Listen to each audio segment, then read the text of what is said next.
চাঁদাবাজি, কোন টেন্ডারবাজি রাজনীতি বাংলাদেশে আমরা আসার জন্য বিনীতভাবে অনুরোধ করছি মাসুদ রানা ভাইকে, জাতীয় নাগরিক পার্টি এনসিপি মানুষকে জানাও।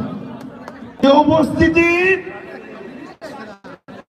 ময়মনসিংহ জেলার বিপ্লবী তরুণ প্রজন্ম, আজকে আপনারা এখানে এসে ময়মনসিংহবাসীকে যে মেসেজ দিয়েছেন, সেই মেসেজ হচ্ছে আগামী দিনে বাংলাদেশে কোন চাঁদাবাজি রাজনীতি চলবে না।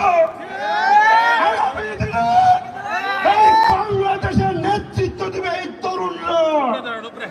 আগামী দিনে এই বাংলাদেশের নেতৃত্ব দিবে নাহিদ ইসলাম, আসনাদ আব্দুল্লাহ, আক্তার হোসেন। কোন চাঁদাবাজি, কোন টেন্ডারবাজি রাজনীতি বাংলাদেশে আমরা করতে দিব না। প্রিয় তরুণ প্রজন্ম, আসুন আমাদের প্রজন্মের জন্য, আগামীর ভবিষ্যতের জন্য আমরা ঐক্যবদ্ধভাবে নতুন বাংলাদেশ বিনির্মাণের জন্য আবারও একটা গণ আন্দোলন গড়ে তুলি।